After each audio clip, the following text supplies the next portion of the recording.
Hello, you're watching Talk On, the podcast of the Max Planck Institute for Social Anthropology in Halle, Germany.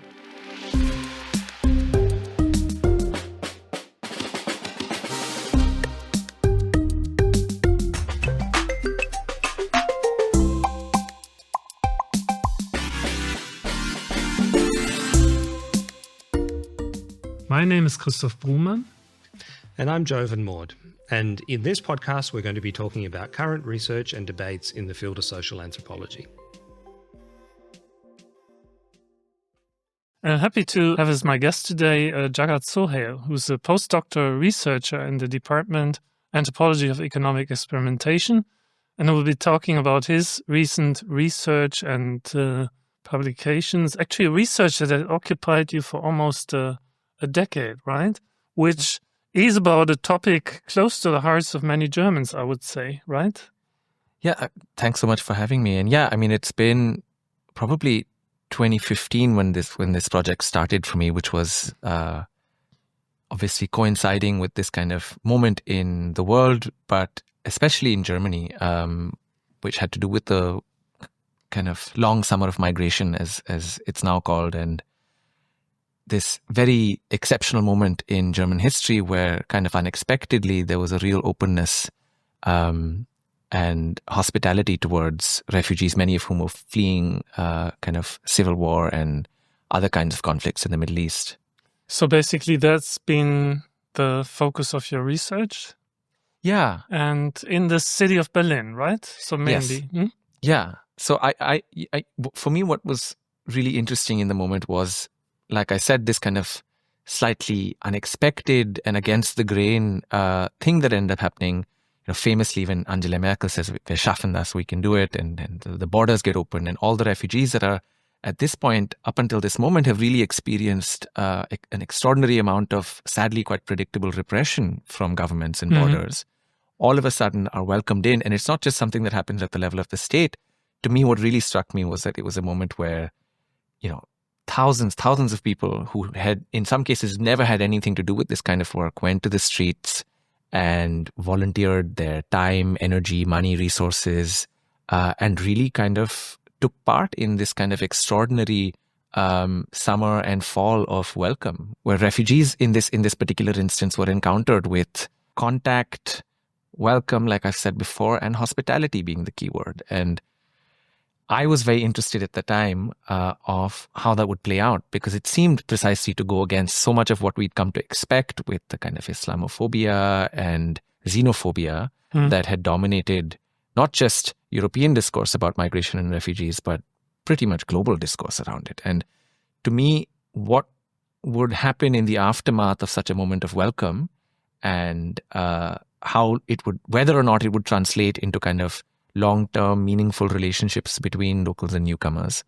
was something that was interesting and worthy of study. So that's primarily what my research was. And then it kind of over time became about really young men that had come more often than not unaccompanied to Berlin from Syria mostly, but also other parts of the Middle East and in some cases South Asia. I think it's for many Germans of, let's say, my age, well, also much younger than me, like basically everyone between upwards of your age, I would say, this is still very much very fresh in our memories. So it was very memorable to live through this, and actually to see this being researched is interesting, particularly so since in many ways you bring a special positioning to this, because you're neither German of German parents many generations back as I would be, nor are you one of the primary groups of refugees coming at the time, but you're from India yourself. So what basically brought you to study it then? For me, I was in Delhi when this happened. Yeah. And I didn't really have, to be entirely honest, I often get asked, what was your reason to do it? I didn't have any of these kind of personal investments, the way that is now sometimes expected in anthropology, where, the idea is you either come from the community itself or you have these kind of long-term investments. And I didn't.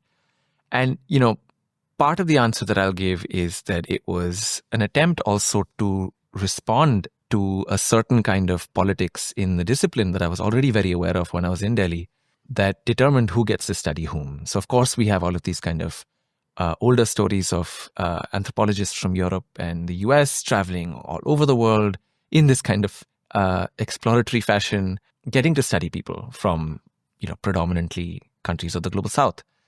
And I kind of had this sense that I didn't want to simply become, not that I'm not interested in India, I deeply am, and I'm deeply invested in India, but I didn't want to simply become a kind of subaltern voice in a Western university that was going to gain my legitimacy in my research by studying in some kind of very broad way my own people, whatever that means in a country as big as India. So to me, it was a kind of deliberate, some would say political decision to say, well, if I'm going to go to a Western university and do my PhD, it's going to be on something else. And I wanted to study the West. So I wanted to kind of reverse that a little bit. And so that was partly a big thing. But there was also, as I mentioned, for me, this genuine curiosity of what was going on in Germany at the time. And I'd heard stories from a couple of friends that I'd met in Delhi who had come to Delhi on exchange programs from Berlin.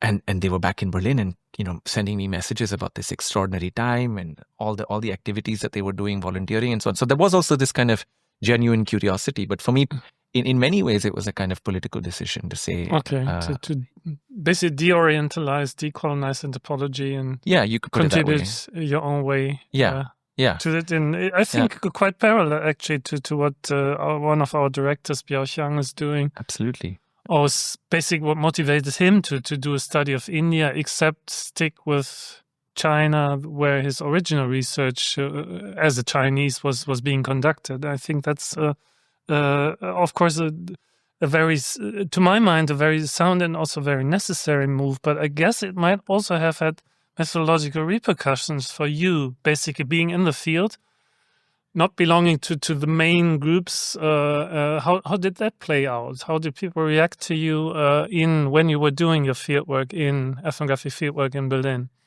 Yeah, I mean, it was a really interesting process because on the one hand, I would, to be entirely honest, say that at the beginning it was a bit of a source of self-doubt, right? I mean, I didn't, at least when it started, speak German nearly well enough to kind of accompany people to their meetings at the Ausländerbehörde or, things like that. I couldn't be useful. Right? Yeah. I couldn't be useful to the young men that I was studying.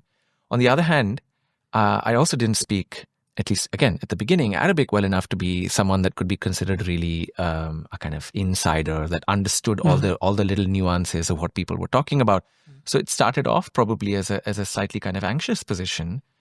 But it's only kind of as the fieldwork went on that I realized how valuable it was that I was kind of this strange kind of outsider, that twice removed, so to speak, from both communities. And I became a conduit for, I would call them kind of certain genres of information that I don't think other people would have had access to, right? So people would confess things to me that they wouldn't confess precisely to their new white German friends or to even people from their own communities, sometimes because these confessions would cut close through the bone and, they won't, especially these young men wouldn't want to admit that with each other. So I became a recipient of a certain kind of information. The other one that I found really interesting is advice, because I was a relative newcomer to the newcomers I was interested in. I was actually entering the field a couple of years at least after they had arrived.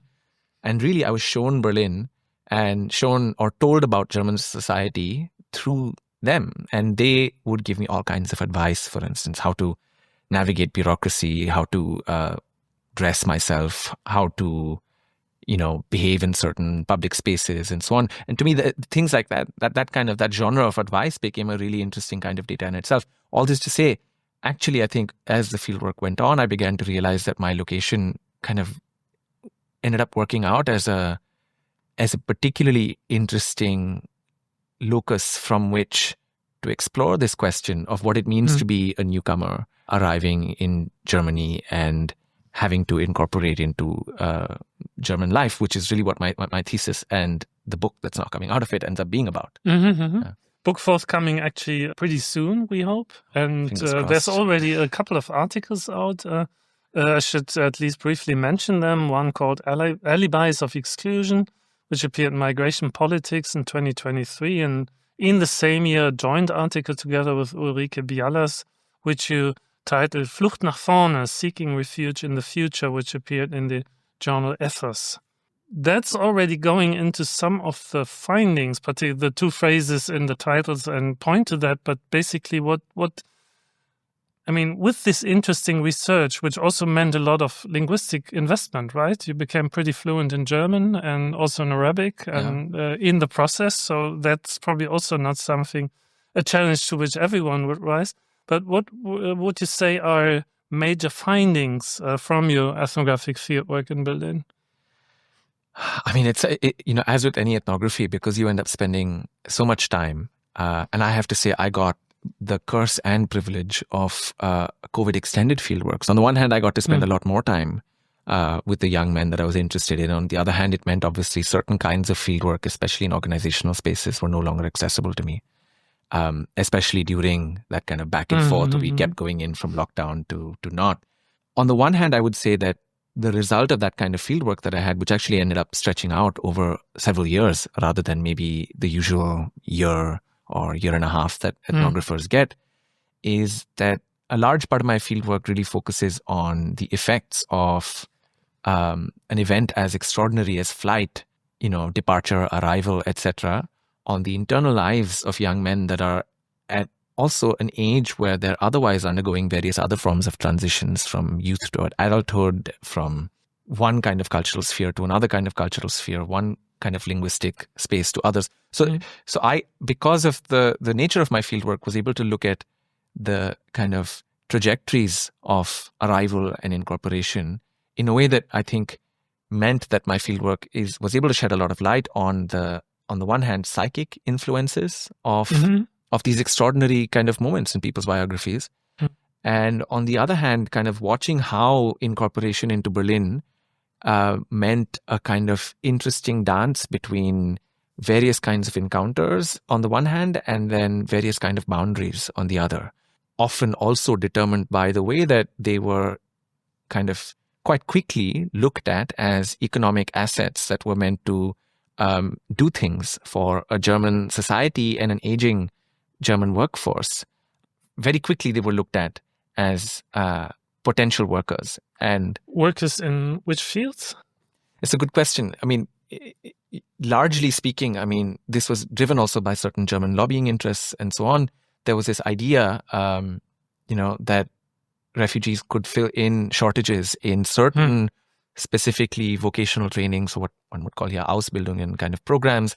And so the laws that we saw change in 2016, there's a famous Integration Act that comes out then, really is oriented around this. And the idea is that it offers pathways to residence for asylum seekers, rejected asylum seekers, and refugees on non-asylum statuses, things like subsidiary protection and so on. It offers pathways to residence via work. Some people have called it a kind of work for safety logic. Which was a new turn because prior to that, the laws had been pretty strict in the sense that basically asylum seekers were prohibited. Exactly. Yeah, were kept from working basically, and until basically the decision was made whether they would be granted asylum or not. But they couldn't work, which was also, I remember that very well, which was the major complaint that was actually being raised at the time. Exactly. So, yeah. I mean, and it was, it shouldn't be underplayed, the fact that many asylum seekers were campaigning for the right to work, especially in this kind of limbo phase, because a lot of them get stuck in years of kind of bureaucratic limbo. And that dovetails together, however, with a kind of group of German lobbying interests that are seeing these young men as a kind of potential solution to labor shortages in what we call skilled work. I mean, it's still such a big topic when it comes to migration in Germany. The idea that essentially Germany needs, by some estimates, something like 50,000 new skilled workers every year, right? So there was this idea, this hope that refugees, and especially these people that were stuck in limbo, that weren't being allowed to enter the labor market, might be the solution for that. But that also meant that you could stay in Berlin if you could stay in Germany if you worked, but in very specific industries. So there was a kind of strong sense that they were meant to go into these kind of vocational industries where there were high shortages, without going into too much detail. Yeah. So what was the industries that many of them ended up in? The one that I found the most interesting with the young men that I was working with was private security. And I mean, this story is a particularly interesting one because the private security industry essentially sees a huge boom in 2015. And one of the reasons for that is, of course, that the state begins to privatize essentially, security services for refugees. So people that are at the camps and, various other forms of kind of security services that you need to kind of manage this huge inflow of population. So there was a sense that these asylum seekers who were living in these camps needed to be protected. That was one big cause of the growth. But another big cause of the growth of private security and this idea of security in general in Germany were precisely the anxieties about so-called unvetted young men that were coming in from Middle East, largely Muslim. And so there were all of these kind of fantastical fears that were stoked by media, particularly since kind of the New Year's event in Cologne at the end of 2015, which some people mark as the end of Willkommenskultur. And so quickly the kind of protection... That was basically that incident where large numbers of people mainly identified as young male migrants congregated in the train station in Cologne and started to sexually molest women, etc. Right. At a scale that shocked many. I still remember that very vividly. And And as far as we know, this had almost nothing to do with the Syrians that came in 2015. Exactly, it was largely... from elsewhere. But without getting into the details of it, what I found interesting is the mediatization of it, So there was this huge, Focus magazine had this very famous cover, that says, Frauen klagen an, sind wir noch blind? Or, something, women assaulted, are we still blind? And there was this idea that that Germany had to wake up to to the threat of this kind of young male Muslim Middle Eastern migrant. Exactly. So very, very quickly, the kind of idea of security becomes as much about protection from refugees as a protection of refugees. And that drives the industry into really kind of extraordinary growth. I mean, it kind of doubles in the first year and then it keeps going up. It's one of the largest growing industries in Germany for many years after 2015. It had been growing even before that. And I find it quite impressive that you say that basically there's at least as many private security employees as there are police men and women in Germany. Exactly, even more now. And this is in some ways the paradox of security. You can never have enough and so on. So actually, as crime rates have statistically been going down every year, the number of security professionals increases. And part of that has to do with the kind of neoliberal story of privatization. But the other part I found really interesting is that these young men were, on the one hand, being used to stoke fears that said we need security because of the presence of these unvetted outsiders. On the other hand, for various economic reasons, they ended up being ideal laborers for that industry. So many of the young men I knew, in fact, I mean, I would go as far as to say it was the single most popular profession among the people I knew, ended up working in private security at some point or the other. And many of them were put to work policing others that looked and talked and sounded like them. I mean, I had one person I talk about, for instance, who was placed at a Christmas market and told in no uncertain terms that it was his job to find and stop other people like him. Specifically, he was told you have to spot the next Anis Amri, who you might remember as the Tunisian driver that drove into a Christmas market in Berlin. And killed 1,000 people. And exactly. And so then there was this real sense that they were being essentially put to work policing others that looked like them and policing access to spaces. And their job was primarily to keep people out, and they were meant to capitalize on their knowledge as insiders of these communities. And that, as I kind of trying to show, is in my work, is a kind of, there's a long history to this, right? In Berlin, which already in the 90s, some people called it the capital of security guards and cleaners, and so there was already this kind of policy where in a lot of places where there were high degrees of unemployment, essentially the solution turned out to be, or this is the kind of silver bullet solution that the city government comes up with, is to enlist the poor in policing the poor. And there's people like Volker Eick that have done a lot of work on this in Berlin. So there's really a kind of longer history to this in cities like Berlin, which have seen a kind of drying up of manufacturing jobs and the kind of taking over of a certain service economy. And refugees are just the next chapter in this story. But the fact that it was refugees being put to police themselves, while also simultaneously being used as both in the creation of both the demand for and the supply of security. Yeah. I mean, I found a kind of absurd story, but that's one example. That's a really interesting contradiction, because I think isn't widely known in Germany. The other fact I found remarkable about you write about this, which also I think isn't widely known, is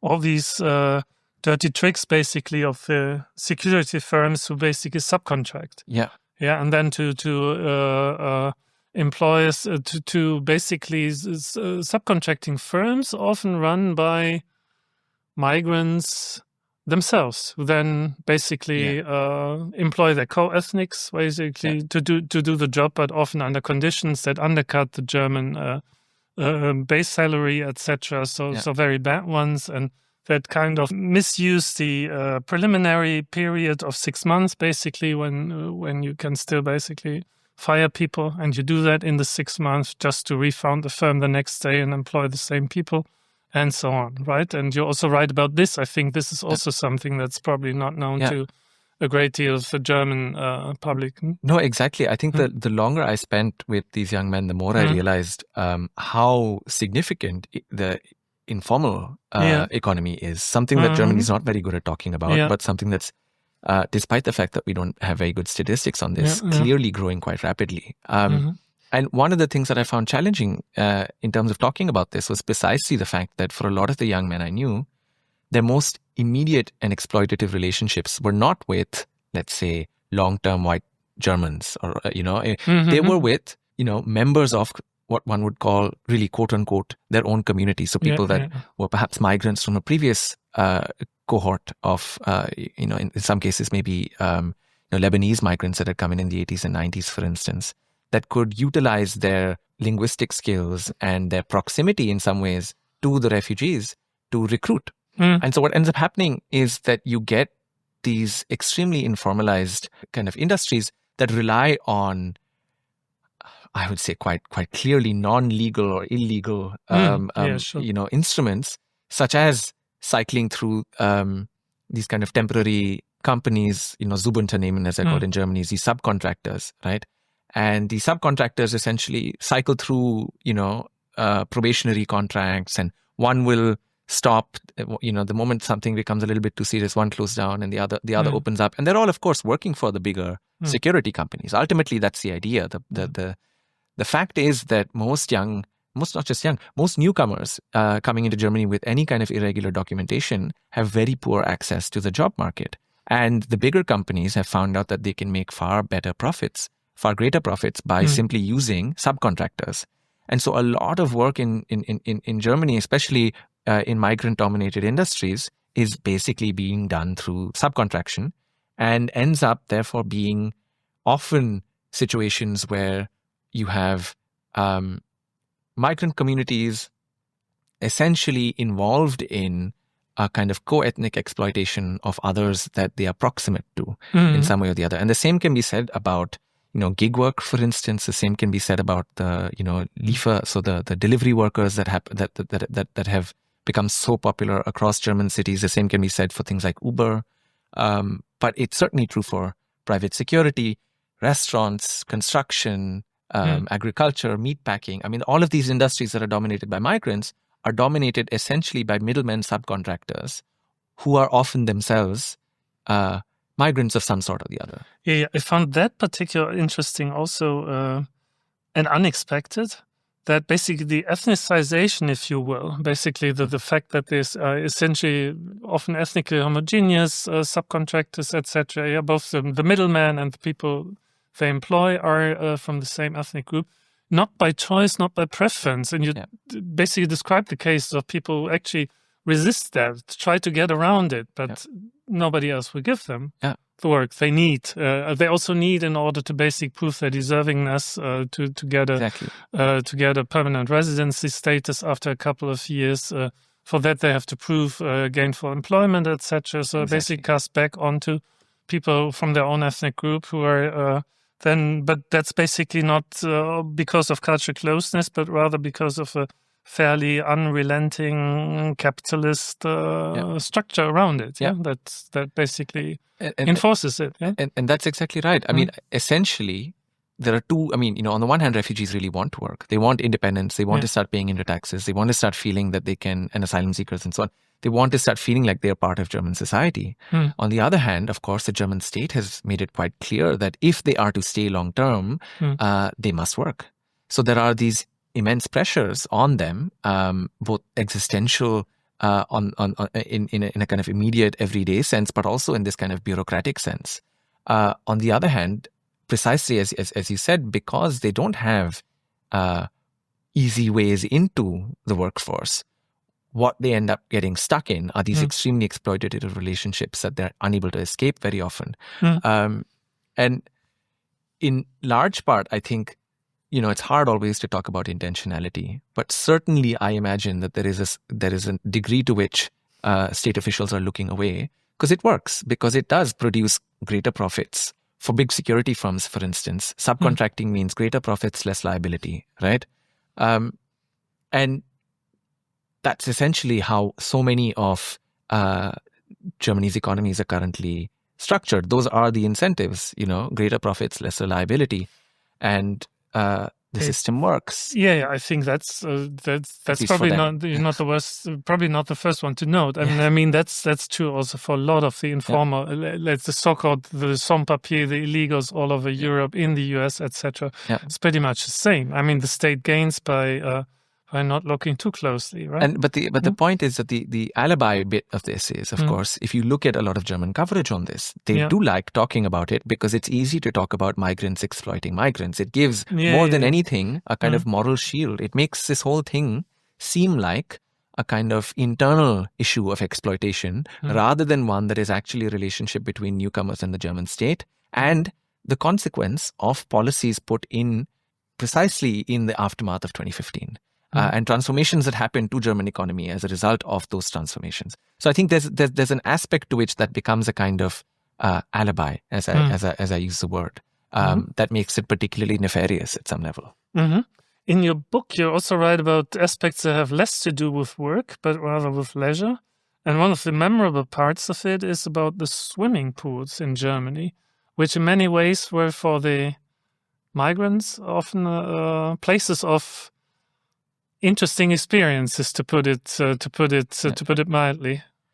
Yeah, I mean, like I said, I mean, political economy is a big part of the book because, of course, global mobility is really a story also of political economy. But for me, the thing that I was really interested in was the fact that 2015, and for refugees that arrived in 2015, represented a moment of extraordinary encounter with newcomers. I mean, often that's not the case. Actually, often you come and, it takes sometimes generational time before you actually have these kind of encounters with other people and so on. But there was a real heightened moment in which there were a lot of encounters between locals and newcomers that is a bit unexpected. And that's such rare. As the many volunteers that basically precisely put in work and offered hospitality, assisted, etc. And so much of my work is kind of looking at, the extent to which these encounter or these moments of encounter and these encounter spaces produce their own interesting things. So, I mean, part of it is, of course, we talk a lot about gifts and hospitality. And as anthropologists, we talk a lot about how gifts and hospitality, of course, produce reciprocity and solidarity, but they just as easily produce boundaries and hierarchies, right? Or reassert them, right? Basically, right, exactly. Yeah? So, but to me, the other aspect that I found very interesting, especially when I started getting people to talk about their early encounters, was the fact that a lot of young refugee men were taken from camps, often by volunteers, to lakes and to swimming pools, like public swimming pools, what in German is, there's kind of a broad category called the Bäder. And I found that really curious when looking into it because of how central at some level the German Bäder had become at a certain point in time in at least an imagination of the challenge of integration.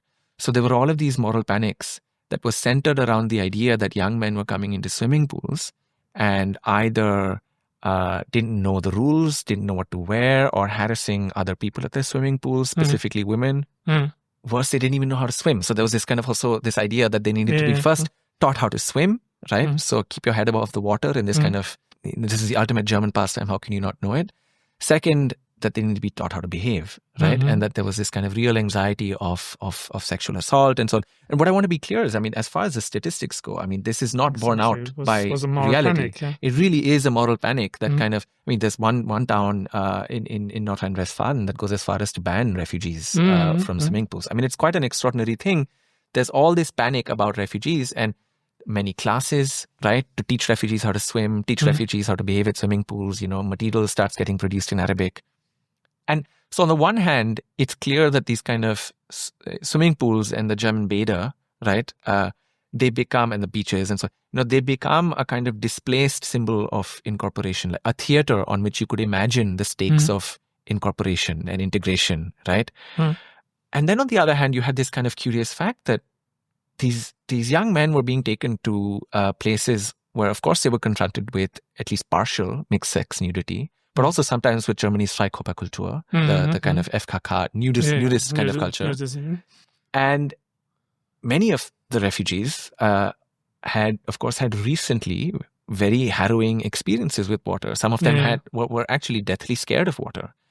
And on the one hand, it crossing kind of the Mediterranean, of having been, in some cases, having spent a year, having spent days and weeks stranded in the Mediterranean on rubber dinghies, seeing people drown around them. I mean, I knew friends that had real phobias of water, and so in the beginning, this seemed like such an absurd idea that at a point in which actually refugees and locals couldn't even communicate with one another. They didn't even have a language to communicate with one another.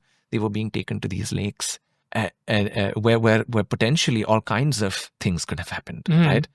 But the more I kind of looked into it and the more I got interested in this story, I began to kind of recognize the history of these spaces as a powerful way to kind of negotiate with difference. And they've been that kind of since the 1800s, right?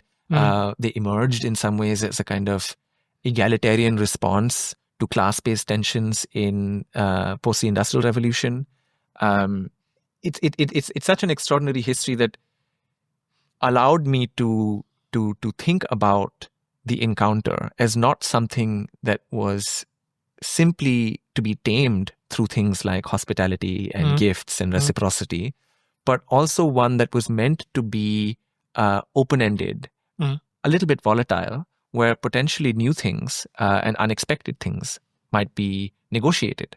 And to cut a long story short, I mean the focus on the German Bäder for me really also became a kind of moment where I was thinking as an anthropologist of German society and to understand exactly what it means within German society to say that really the place that we must encounter each other to learn most about one another are places like the swimming pool, right? And it turned out actually to be truly quite important places, I think, of encounter post 2015, even if not in the way it was imagined. It was imagined. Yeah.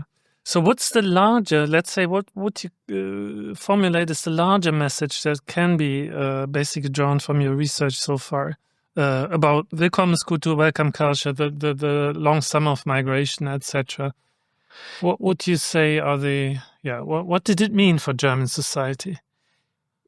I mean, for me, I've thought a lot about what my work is the context for and what is the context of my work. Sally Falk-Moore has this kind of great way of talking about how anthropologists always have to have a sense of where things are headed. Ethnography is, in time, in other words, and that's a, to me, very crucial aspect of studying something like Willkommenskultur, which marked such a kind of distinct moment and I would say turning point in German history. I think for a lot of people who think about the legacy of Willkommenskultur, given how retrospectively short-lived it seems, given how we've seen a transition from a moment of extraordinary openness in the summer of 2015 to the rise of right-wing populism across Europe, but especially in Germany as well with the AfD, I think a lot of people have tended to sweep Willkommenskultur under the bus to a certain extent, or under the carpet, to a certain extent, to imagine that it actually didn't have an impact, and or it was simply a construction of media discourse, right?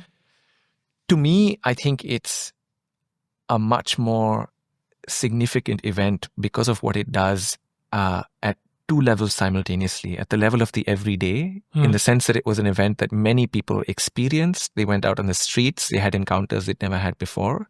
And at the level of the symbolic, in terms of what it does to German identity and how it revitalizes German politics. I mean, one example I love giving is, it's often Willkommenskultur, the long summer of migration in Germany. Often the name that we give it is a September Märchen, the September fairy tale, which is a direct callback to the 2006 Football World Cup, where it was called the Sommermärchen, Summer Fairy Tale. Similarly, very well remembered. 2006, the FIFA World Cup has this real idea that Germans had become the world champions, if not of the tournament, then of hosting. And Weltmeisterschaft is exactly the word used by Gerhard Schröder, again, in the same person, in 2015. Right now we've become the world champions in helping. And there was a real sense that a certain kind of repair was symbolically being done to the idea of the nation in Germany during 2015 and with Germany's response in 2015. And this repair, uniquely in a way that these kind of symbolic projects often don't have, could be experienced by people who went out on the streets, who often articulated their work as working for the nation. As Germans, we must do this and so on, right? So, so it actually offered a kind of, after the fall of the wall, probably unparalleled event where Germans could experience the nation as through everyday action, right? Through everyday action as a kind of vital, worthwhile entity that they could be proud of. Yeah, and even the ones who probably had trouble to identify with something like a nation before that, which was such a challenge in Germany, right? If you look at the Eurobarometer surveys all through the 90s and into the 2000s, Germans are the least likely to say that they're proud of their country, right? And we must remember 2006. One of the big slogans was "Endlich dürfen wir wieder." Finally, we're allowed to again, with something being left unsaid. So there is a sense that 2015 comes as a kind of culmination of a certain story that starts maybe with Merkel coming to power in 2005 and really has its peak in 2015. And to me, what we, I think, have failed to do to a certain extent is to offer an explanation for how we could go from 2015 to 2025, I guess now, where the AfD has is the second largest political party in the country. And I think a lot of the explanation ends up kind of thinking of refugees as simply being instrumentalized within this larger story. And they don't have space to actually think of Willkommenskultur as an event that involved, by Willkommenskultur again, I mean, sorry, as an event that involved encounters that had effects. And my point isn't to suggest that it was the people that went and volunteered that are now voting for the AfD. But what I'm trying to say is that we need to do an autopsy of the event and its afterlives to really take a close look at the shadows of the long summer. If we are to understand how Willkommenskultur and the months that preceded it were part of the story of the revitalization of the German nation. And I'm not saying that revitalization was necessarily a right-wing project, but certainly the ones that have benefited perhaps the most in the German context are those on the far right for whom, of course, it is the kind of almost manic reassertion of the nation on which their politics hinges. Yeah, all very interesting. I definitely look forward to reading the full book version of it. But actually, you're not just doing this research or finalizing it, but you've also moved on to a new topic. And could you tell us a little bit about that one? Because it's related in some senses. Yeah, I mean, for me, there's lots of continuities. I mean, I'm, for one, still interested in the German context, but you could say in some ways I'm going home now because my fieldwork really looks at the migration of young men from the southern Indian state of Kerala into the healthcare sector in Germany, so mostly as nurses or apprentices. And this is something that's really kind of been on the up for the last several years, in large part because of the way that nursing has become seen as the kind of profession that guarantees you a ticket out because of the aging populations and shrinking workforces in the West, which, in a large part was a big way in which 2015 was already structured and interpreted and used. And So I'm particularly interested in the way young men in kind of very, very large numbers have over the last 7 to 10 years started going into nursing in Kerala because it offers them a way out. Now, one of the contradictions here ends up being that Kerala is itself one of the few states in India that is also shrinking and aging. And so despite the fact that Kerala has long produced produced an abundance of nurses, and in fact, Malayali nurses have been in hospitals everywhere in the world, including everywhere in India, there is actually a nurse shortage in Kerala itself. So to me, there's a bunch of interesting questions there that I'm interested in from the global political economy of care. On the one hand, also the question of kind of masculinity in care on the other. But at the center of all of this is a kind of focus for me on really the kind of desires, fantasies, and investments of young people on the move. And I realized at the end of my fieldwork, where I got to spend this extended period of time, and here I'm talking about the previous research that I did with young men, with young refugee men, that it was often precisely refugees' desires, fantasies, and investments that are often left out of the stories we tell about refugees, in large part because we want to represent them as reacting in some sort of way to an instinct of self-preservation. So to threats, any force. Precisely. So any talk of desire or fantasy seems to almost contaminate morally the claim that refugees have to protection, which I find holds us back from telling some very important stories.